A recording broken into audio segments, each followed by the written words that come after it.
Glória a Deus, glória a Jesus, glória ao Espírito Santo. Paz do Senhor Jesus a todos os meus queridos irmãos e irmãs que acompanham aqui a Escola Bíblica Dominical Online da Igreja Evangélica Canaã. Eu sou o pastor André Cardoso e que alegria poder estar mais uma vez em sua companhia para juntos meditarmos na palavra de Deus. Nós estamos dando sequência à lição deste trimestre, que é os ataques contra a Igreja de Cristo, as sutilezas de Satanás nesses dias que antecedem a volta de Jesus Cristo. E hoje, a lição de número 6, a sutileza das ideologias contrárias à família.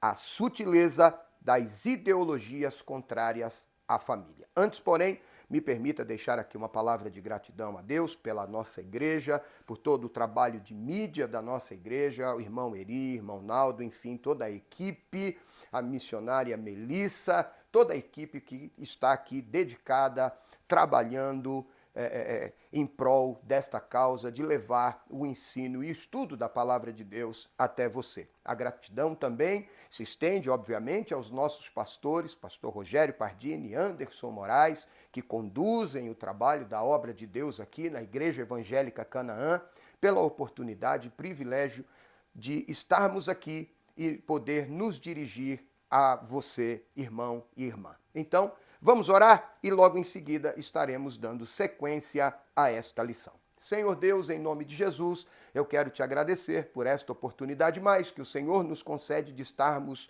juntos, reunidos, debruçados sobre a tua palavra para aprender e receber mais da mesma para o nosso crescimento, para a nossa vida espiritual, para que possamos nos conduzir de maneira prudente e vigorosa na tua presença. Senhor, sê conosco em todo momento. Abençoa meu irmão, minha irmã. Abençoa os nossos pastores, Rogério Pardini, Anderson Moraes, todo o ministério da Igreja Evangélica Canaã e todos os irmãos e irmãs, obreiros, obreiras de outros ministérios que possivelmente estarão acompanhando este trabalho, este estudo. Que Deus em Cristo abençoe. Os irmãos de perto, de longe, que pelo advento da tecnologia podem estar conosco neste momento de escola bíblica, que Deus abençoe em nome de Jesus. Amém e amém. Vamos lá então, lição de número 6, a sutileza das ideologias contrárias à família. O texto áureo para esta lição encontra-se em Gênesis, capítulo de número 2, verso 18. Gênesis 2, versículo 18, que diz o seguinte: E disse o Senhor Deus, não é bom que o homem esteja só. Far-lhe-ei uma adjuntora que esteja como diante dele. Observe a expressão far-lhe-ei. É uma ideia de Deus, é um plano de Deus. Homem e mulher, uma adjuntora que esteja como diante dele. Em outras versões, a Peshitta, por exemplo, vai dizer auxiliadora.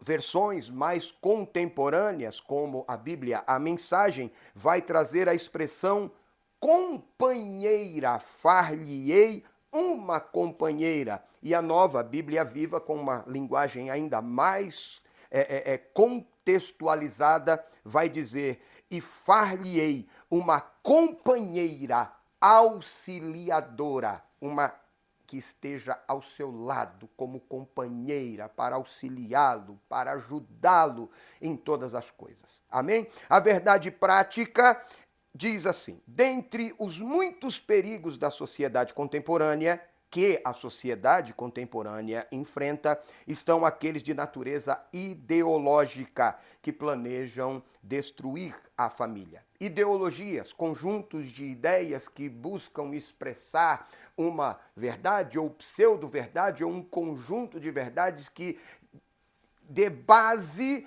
para aquela sua maneira de pensar. Então, dentro desse contexto, muitas ideologias têm surgido buscando e tendo como alvo desestabilizar a família. Amém? Os objetivos dessa nossa lição, eu vou citá-los antes da leitura bíblica de classe, é abordar a família como um projeto especial de Deus. Em segundo lugar, elencar os fundamentos da família cristã. Estou me dirigindo a irmãos na fé, a cristãos, a gente que professa a fé em Jesus Cristo, a fé evangélica. Então, por isso, nós precisamos deixar isso bem claro. Esclarecer as sutilezas da nova configuração familiar. Essa nova configuração familiar não tem nada a ver com a Bíblia. Não está inserida nas páginas da Bíblia, no contexto da palavra de Deus, baseados em ideologias que visam desestruturar e até desconfigurar a família, aquilo que eles chamam de família tradicional, mas a família apresentada pela Bíblia, apresentando e fundamentando nessas novas ideologias. Apontar os princípios bíblicos para uma fé e uma família sólida. Nós, enquanto cristãos, respeitamos as leis, Constituição, legislação, mas temos a Bíblia como nosso livro de regra de fé e prática de vida. Então, nós nos baseamos na Bíblia. Respeitamos e observamos, obedecemos as leis, mas temos a Bíblia como autoridade máxima espiritual na nossa prática de vida. Eu creio que já me fiz entender. Pois então, vamos à leitura bíblica em classe, que encontra-se no livro do Gênesis, capítulo de número 2, do verso 18 ao 24, que diz o seguinte: E disse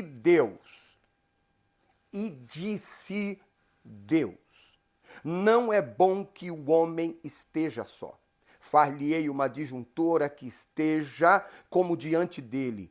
Havendo, pois, o Senhor formado da terra, todo o animal do campo, todas as aves do céu, os trouxe a Adão, para este ver como lhes chamaria.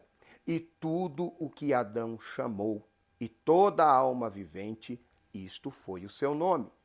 E Adão pôs os nomes em todo o gado e as aves do céu e a todo animal do campo. Mas para o homem não se achava adjuntora, que estivesse como diante dele.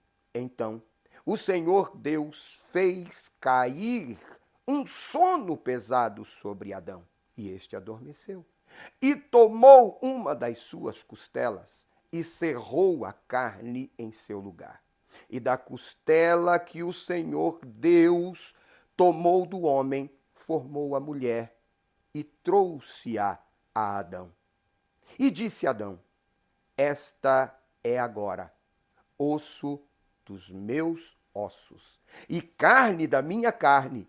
Esta será chamada varoa, esta será chamada mulher, porque do varão, do homem, foi tomada. Portanto, deixará o varão o seu pai e a sua mãe, e apegar-se-á à sua mulher, e serão ambos uma só carne. Amém? Esta é a nossa leitura bíblica. E já na leitura bíblica em classe, que eu recomendo que você leia e acompanhe a leitura, olha, o verso 18, e disse Deus. Verso 19, havendo, pois, o Senhor formado. Então, verso 21, então Deus fez cair um sono pesado sobre Adão. Na continuação do mesmo verso 21, e tomou uma das suas costelas, e cerrou a carne no lugar, e formou uma mulher. Verso 22. Todo o projeto, toda a realização, idealização e realização partiu de Deus. Essa coisa de homem e mulher para o casamento e para a família é um plano de Deus. Nós já falamos a respeito disso no segundo trimestre da nossa escola bíblica, nós falamos a respeito do caráter indissolúvel do casamento. Na aula de número 4, neste trimestre, há 2 aulas atrás, nós falamos a respeito da sutileza, da banalização do divórcio e hoje nós estaremos também passando novamente por este terreno e vale a pena dizer o seguinte: não é ser repetitivo. Não se trata de repetição. Trata-se de um assunto muito importante que precisa ser meditado, estudado e falado, se preciso, à exaustão. Porque, infelizmente, parece que tem pessoas que se fazem de desentendidas, de desapercebidas, outras não fazem questão de ouvir e outras estão enveredando pelo caminho e modelo que o mundo apresentam, dizendo-se cristãos e esquecendo-se dos preceitos da palavra de Deus. Então, é necessário. Paulo, por exemplo, disse aos irmãos em Corinto: não me canso de vos escrever ou de vos ensinar as mesmas coisas. Então, nós vamos de maneira sistemática e exaustiva, se preciso, continuar falando a respeito do caráter indissolúvel do casamento, do projeto de Deus para a família e do modelo de Deus para o casamento e para a família. Amém? E vale a pena aqui dizer e pontuar algo muito importante. Não é aquilo que o pastor André pensa. Não é aquilo que a igreja evangélica pensa. Não é o preconceito do evangélico que tem uma visão retrógrada do que diz respeito à família de que estamos falando. Nós estamos falando da Bíblia Sagrada, Palavra de Deus, que, repito, é o nosso livro de regra de fé e prática de vida. Amém? Então vamos lá. Vivemos, introdução. Nesta lição, nós estaremos meditando e tentando mostrar a você que a família é um projeto de Deus. Isso vai ser falado, eu já disse, muitas vezes. E sobre quais fundamentos ela está edificada. Trataremos aqui dos perigos que rondam a família cristã, mais especificamente algumas ideologias. Falaremos sobre velhas práticas, como infidelidade conjugal, bem como os modelos alternativos de construção familiar e os perigos que estas apresentam. Tá? Há uma narrativa que faz passar que a infidelidade conjugal é algo natural e normal.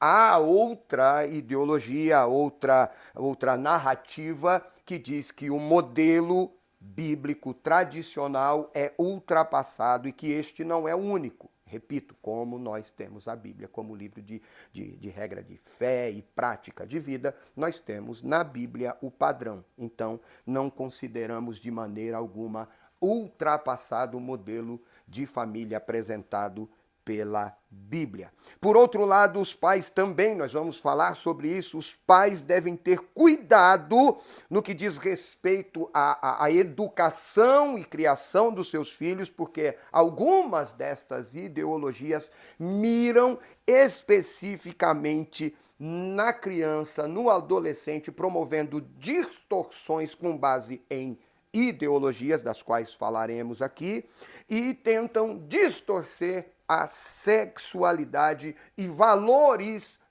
familiares que são, consequentemente, transmitidos, ensinados às crianças. Nós devemos estar atentos e vigiar com relação a isso. A palavra-chave da lição de hoje é família. Família. Então vamos ao primeiro tópico da lição. Família, projeto de Deus. Família, enquanto projeto de Deus, é uma instituição divina. Quando consultado pelos fariseus sobre a questão do divórcio, Jesus respondeu: portanto, o que Deus ajuntou, não separe o homem. Mateus 19, verso de número 6, a parte B. Ao dizer que ninguém separasse o que Deus havia ajuntado, nosso Senhor se referia a constituição familiar. E mais, com essa fala, Jesus reconheceu que a família é uma instituição divina. Foi Deus e não o homem que a criou. Eu disse já anteriormente, foi um projeto idealizado e realizado por Deus, tá? Esse fato mostra a importância que a família tem no projeto de Deus para a humanidade. Ora, Deus, tem um projeto para a humanidade. Ele, neste projeto, conta com a família. A família é de importantíssima relevância no contexto do plano de Deus. Ele tem um plano para a igreja e nele Deus inclui a família. Igreja constituída por famílias, sociedade constituída por famílias. Eu quero ressaltar aqui um outro aspecto daquilo que a Bíblia diz: o que Deus uniu, não separe o homem. Deus uniu um casal no casamento, mas Deus uniu homem e mulher, macho e fêmea. Não deve ser separado o macho e a fêmea.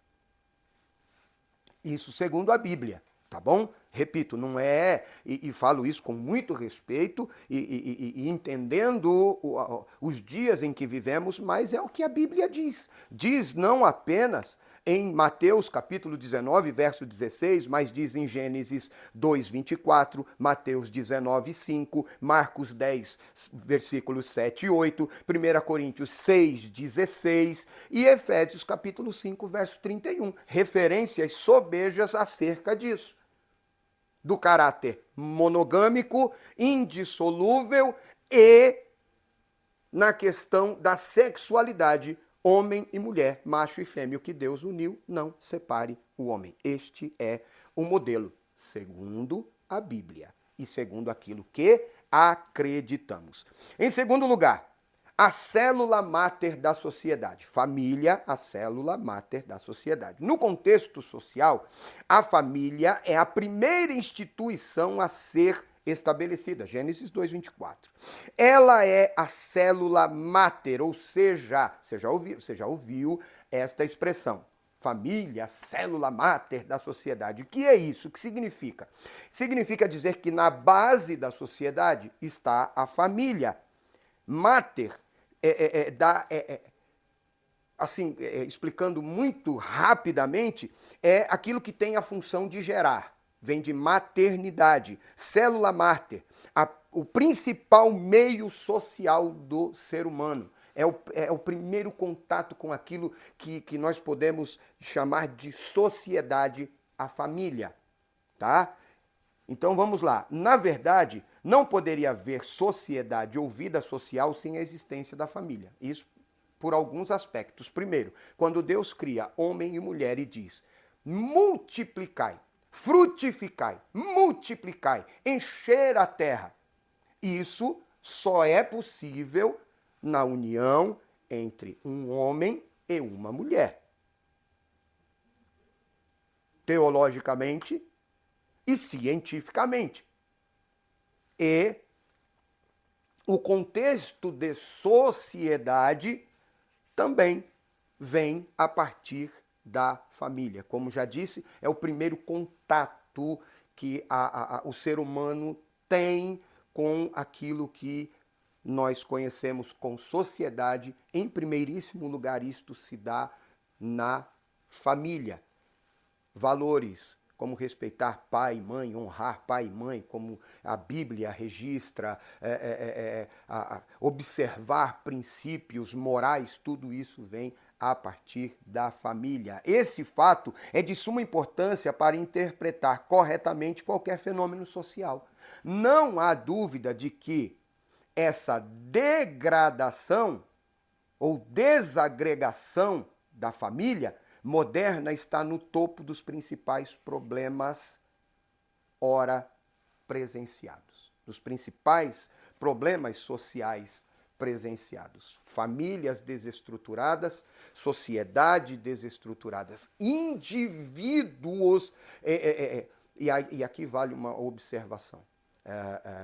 Algumas pessoas podem ter sido nascido e crescido em famílias desajustadas, em famílias problemáticas, e isto tem um grande papel, exerce um papel de grande relevância no que diz respeito a pessoas, a cidadãos com problemas de relacionamento, de observar leis e princípios morais, enfim, mas isso não é uma regra. Existem pessoas que vieram de lares disfuncionais, desajustados, mas que em algum momento da vida tiveram um encontro, e eu falo especificamente do que diz respeito à nossa fé, tiveram um encontro com a palavra de Deus, tiveram um encontro transformador com Jesus Cristo, e essas pessoas foram capazes de romper com esse desajuste, com essa desfuncionalidade e conseguiram ser cidadãos respeitáveis e respeitosos no que diz respeito às leis e ao bom convívio em sociedade. Mas o fato é que sem uma família você não existiria. Ah, pastor, mas eu não tive a presença do meu pai, mas você veio a existir por causa da conjunção, da junção carnal entre um homem e uma mulher. Coisa que não fosse entre um homem e uma mulher, não seria possível. Ah, mas a inseminação, o material genético veio de um macho, de um homem. Mas vamos continuar aqui. Chegamos ao final desse primeiro tópico e a síntese é: a família é uma instituição divina e por isso é a célula máter, matriz da sociedade, ou seja, a base da sociedade é a família. Mas nós, enquanto cristãos, cremos naquilo que diz a Bíblia.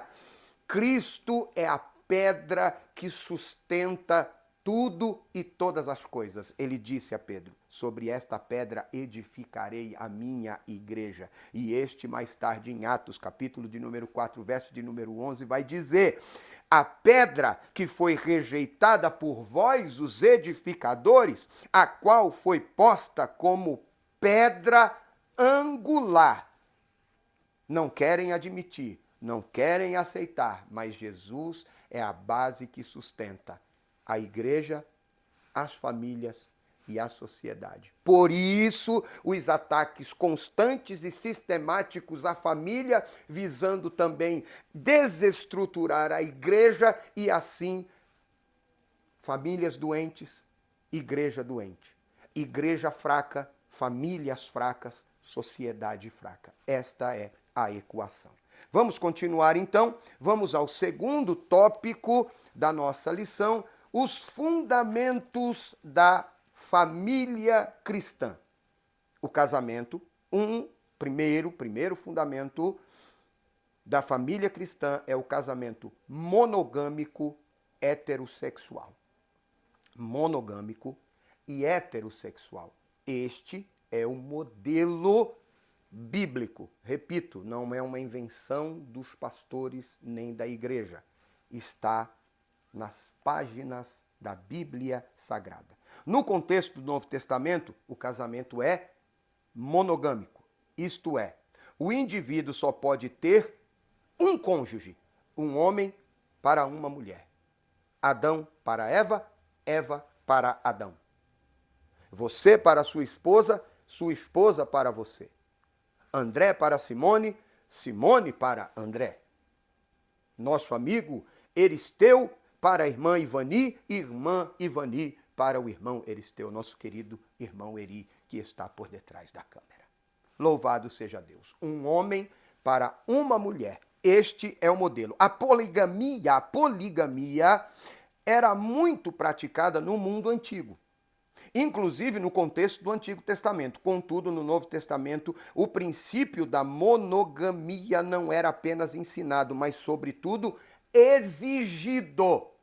Confira comigo, 1 Timóteo, capítulo de número 3, verso de número 2, que diz: convém, pois, que o bispo, que o homem, que o obreiro, que o pastor, seja irrepreensível, marido de uma mulher, vigilante, sóbrio, honesto, hospitaleiro e apto para ensinar. Marido de uma mulher. Então, vamos continuar aqui. A poligamia, portanto, deve ser rejeitada como uma forma distorcida e pervertida da construção familiar. Nós não cremos, não aceitamos.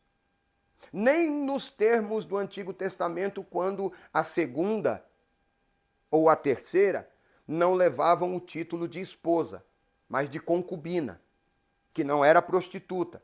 Era uma esposa sem contrato de casamento. Tá? Foi o que Sara, por exemplo, fez ao disponibilizar e sugerir e trazer Agar para que gerasse filho de seu marido. Não. Não. Tá bom? Não. É um homem para uma mulher. Uma mulher para um homem. Da mesma forma, o casamento bíblico é heterossexual. Isto é, constituído por um homem e por uma mulher. Quando Deus criou o primeiro casal, os chamou macho e fêmea. Gênesis 1, 27. A Bíblia é quem diz. Repito, não é uma invenção da igreja, não é uma invenção dos cristãos, não é uma invenção dos evangélicos, não é invenção do pastor. Foi Deus quem disse, macho e fêmea, Gênesis 1, 27. E aí eu repito para você, olha o que está escrito aqui. Deus criou o homem à sua imagem, a imagem de Deus o criou, homem e mulher os criou. 19:4 de Mateus, Jesus responde os fariseus e diz, não tendes lido? No princípio o Criador fez macho e fêmea, homem e mulher. Verso 5, vale a pena. Portanto, deixará o homem seu pai e sua mãe e unir-se-á à sua mulher. Verso 6, assim não serão mais dois, mas uma só carne. Portanto, o que Deus ajuntou, não separe o homem. O que Deus ajuntou? Homem e mulher. Homem e mulher. Esposo e esposa. Foi isso que Deus ajuntou. Amém? Isso mostra que o gênero é baseado no sexo biológico, biblicamente. Isso mostra, macho e fêmea, tá? Que o gênero é baseado no sexo biológico. Não há um terceiro sexo. Biblicamente, o casamento deve ser e precisa ser heterossexual, constituído por um macho e uma fêmea, um homem e uma mulher. Nós vamos falar a respeito disso mais especificamente, mais adiante, mas eu serei exaustivo, não cansativo, exaustivo em dizer, este é um modelo bíblico daquilo que nós temos na palavra de Deus como regra de fé e prática de vida. Segundo, o casamento é indissolúvel e confessional. Nós já falamos a respeito disso no trimestre passado, falamos disso na lição de número 4, sobre o caráter indissolúvel do casamento, quando falamos da sutileza, da banalização do divórcio. Mas aqui, nesse tópico, nessa lição, tem um outro aspecto. Não apenas indissolúvel, mas confissional. Confissional. Nós vamos ver o que é isso. Outro princípio do casamento bíblico é que ele é indissolúvel. Jesus disse, o que Deus ajuntou não separe o homem. O casamento bíblico é feito para durar. Para durar. Para durar. Já foi dito neste trimestre que Jesus reconheceu a cláusula de exceção, ou como cláusula de exceção, o adultério como um acontecimento que pode pôr fim ao casamento. Mateus 19:9. Nesse caso, ainda há a possibilidade de perdão por parte do cônjuge traído. Porque, na verdade, assim como falamos na lição de número 4, se houver perdão, o casamento não será dissolvido. Se houver perdão, o casamento não é dissolvido. Por isso que Jesus disse que a causa do divórcio, da separação, de verdade, na verdade, é a dureza do coração. É a dureza, a obstinação do coração. Mateus 19:8. Mas glória a Deus que a Bíblia diz o seguinte em Salmo 51, verso 10: e dar-vos-ei um novo coração. Se houver um novo coração, há perdão. Dar-vos-ei um novo coração, e porei dentro de vós um espírito novo, e tirarei da vossa carne o vosso coração de pedra, e vos darei um coração de carne.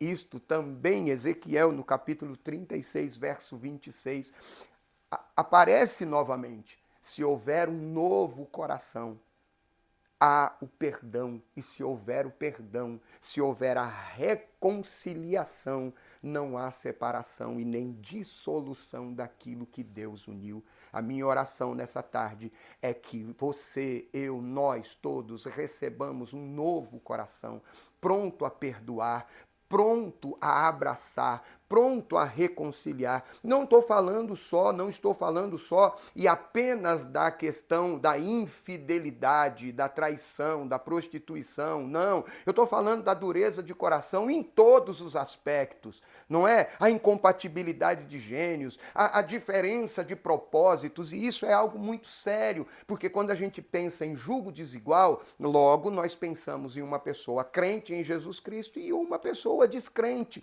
Mas o julgo desigual pode estar para além disso. São pessoas que têm objetivos diferentes. Por exemplo, o rapaz quer casar com uma menina que seja uma esposa do lar, que cuide da casa, que cuide da família, que tenha filhos, e de repente ele casa com uma menina, uma mulher, que tem sonhos, objetivos, ela quer estudar, quer cursar, fazer um curso universitário, quer se graduar, quer trabalhar, quer ter um bom emprego, um bom salário. A maternidade, nesse momento, não é uma prioridade, ela quer investir na sua carreira, e isso vai gerar problema.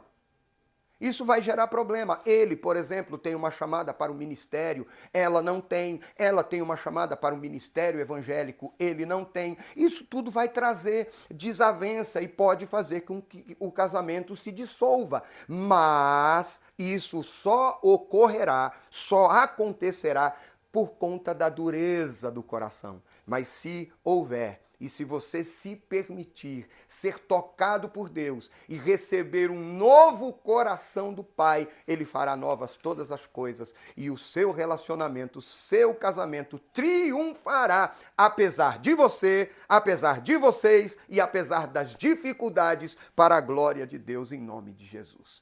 Vamos continuar? Chegamos aqui ao final do segundo tópico e a síntese é monogamia, heterossexualidade e indissolubilidade. Meu Deus, indissolubilidade na fundação ou nos fundamentos da família. Pastor, o caráter confissional está exatamente nisso.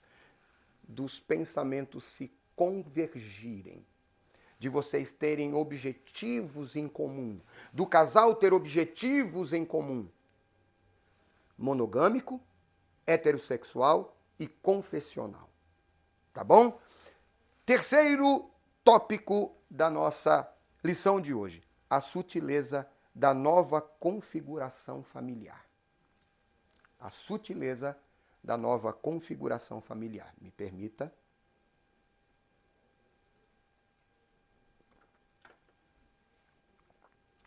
Primeiro, o casamento entre pessoas do mesmo sexo. Em maio de 2011, o Supremo Tribunal Federal, o STF, recomendou, ou melhor, reconheceu a união homoafetiva como núcleo familiar, como um núcleo familiar como qualquer outro. Tá? Isso porque não havia e nem há uma lei aprovada pelo Congresso Nacional que legisle sobre o assunto.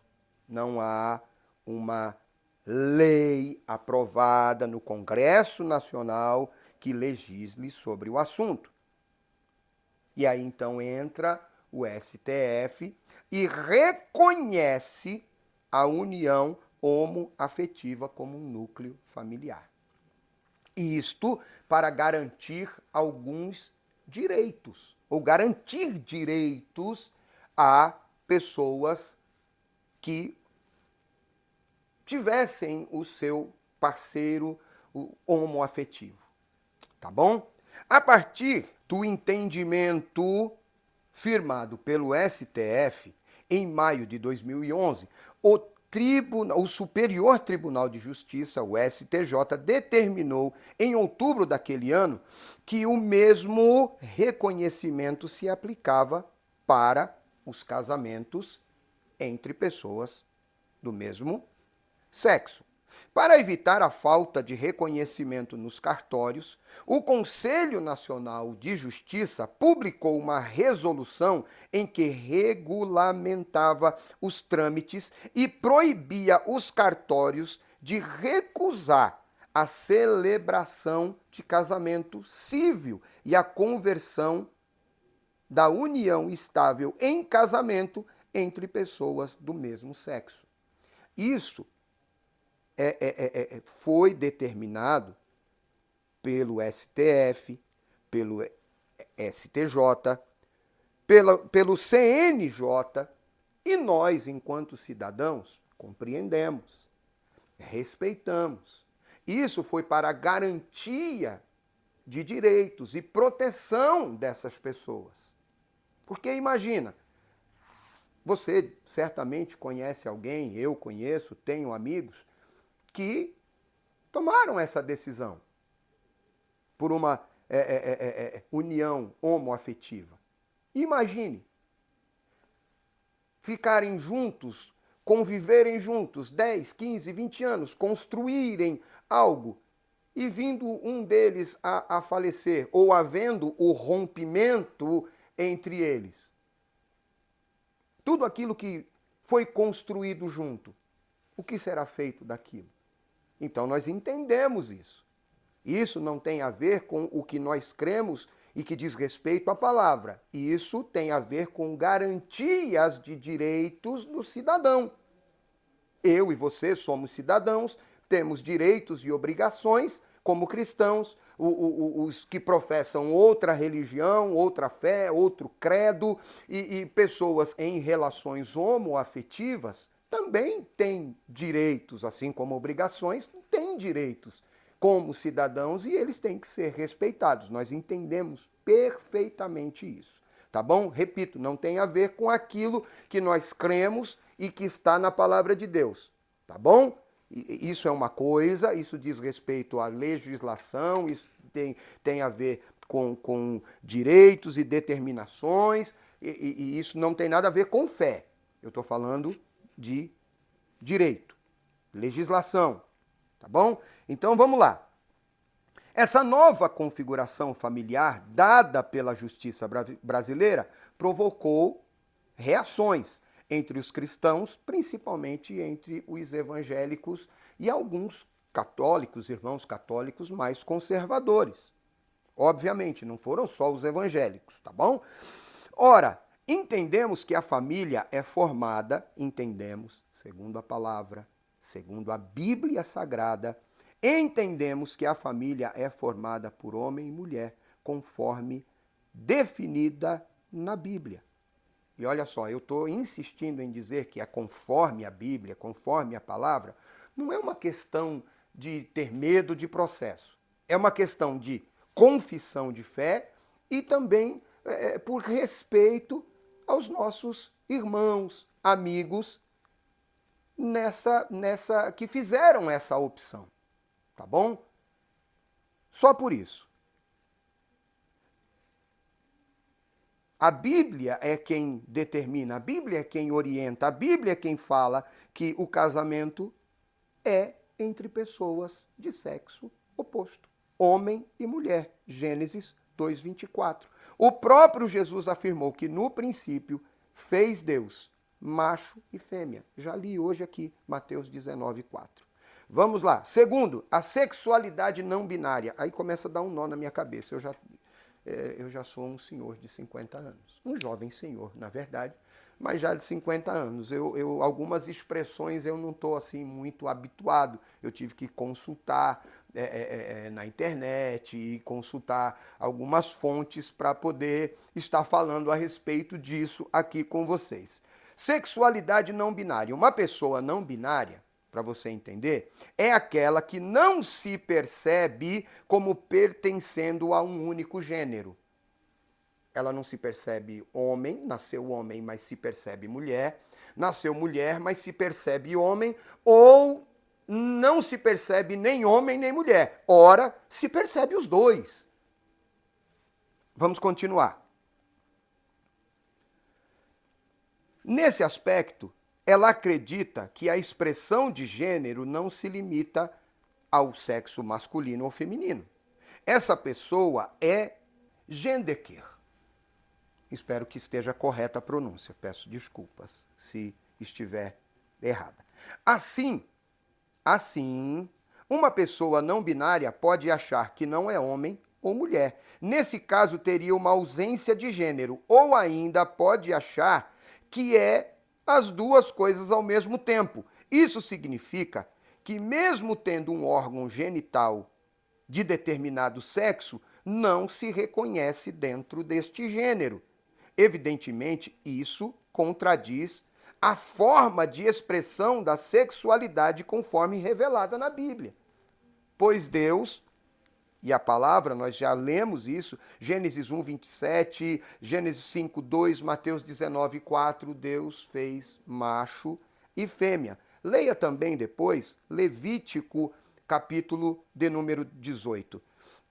E isso também é uma negação das leis biológicas que define sexo masculino e feminino. São ideologias, mas biologicamente, hormonalmente e biblicamente, teologicamente, não é porque eu penso ser que eu sou. Não é porque você pensa que é mulher, tendo nascido com a genitália masculina e com toda a construção corporal, celular, hormonal masculina, só porque você pensa e acredita, não significa dizer que você se torna, que você é. Tá bom? Isto cientificamente falando. Eu entendo, nós entendemos, respeitamos, amamos, mas não é aquilo que a Bíblia diz.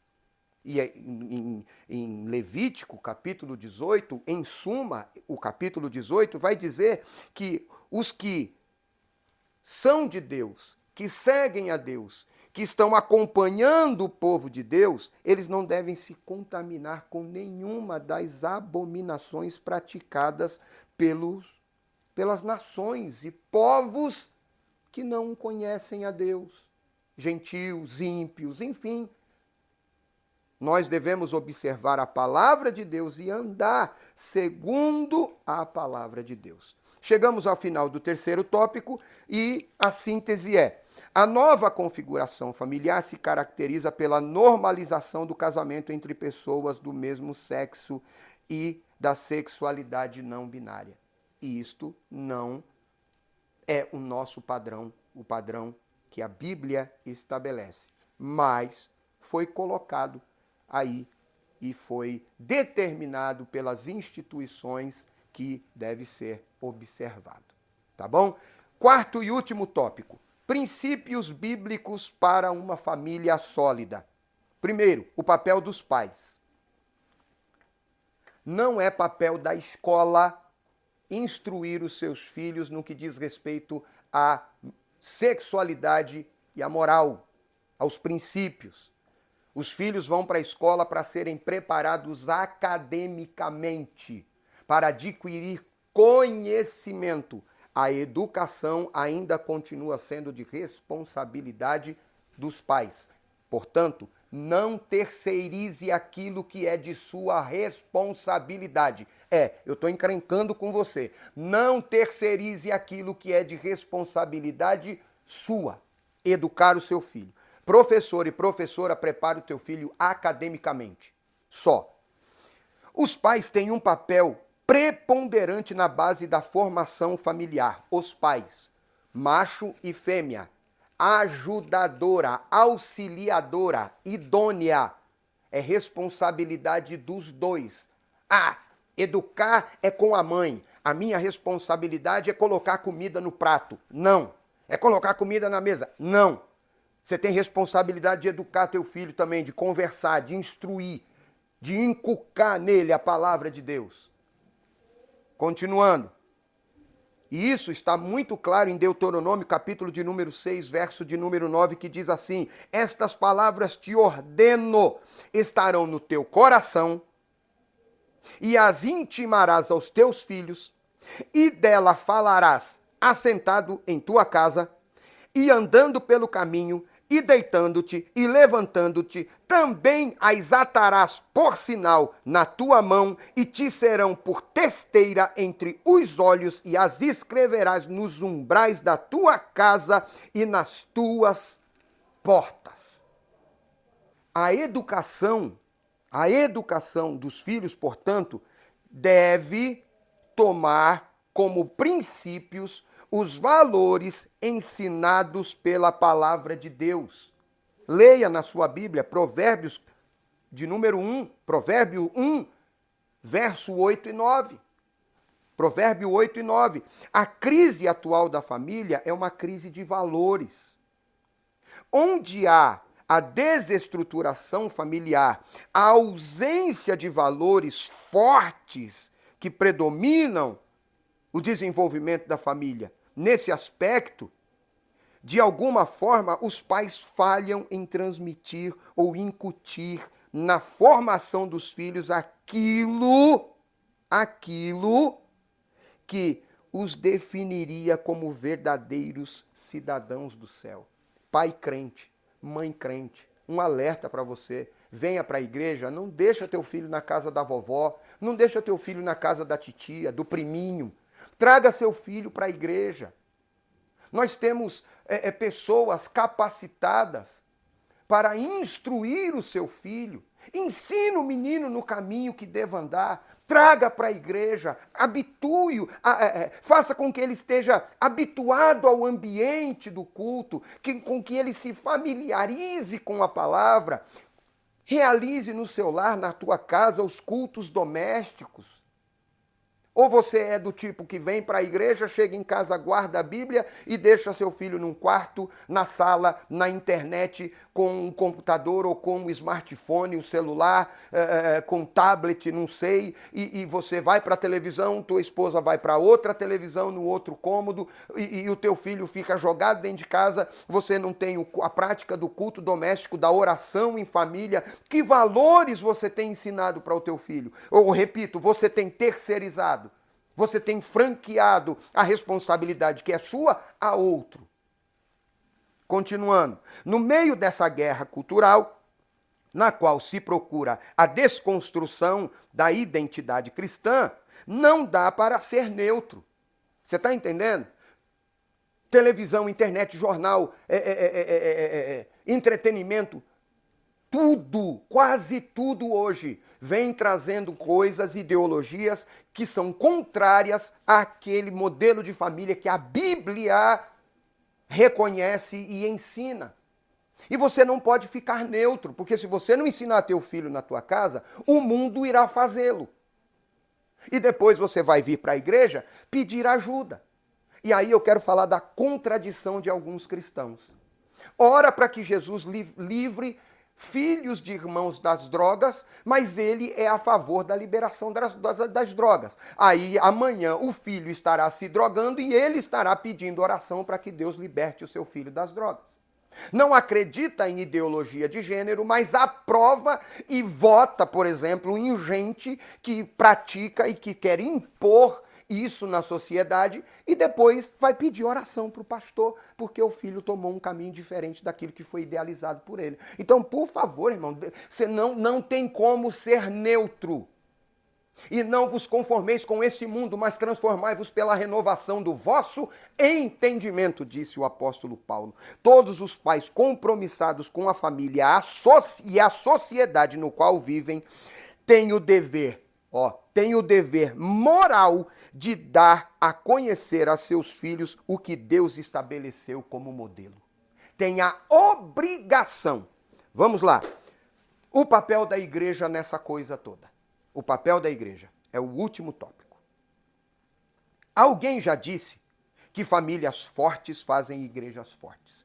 Contudo, o universo também reflete a verdade. Igrejas fortes fazem famílias igualmente fortes. Na verdade, a igreja é uma extensão familiar, bem mais ampla, já que é constituída por famílias. A igreja é constituída por famílias e famílias segundo aquilo que a palavra de Deus reconhece e instrui como família. Tá bom? É uma entidade terapêutica, onde a família pode ser curada. A igreja deve exercer um papel, e esse papel é de cura para as famílias. Igreja não é lugar de vir para levar problema para casa.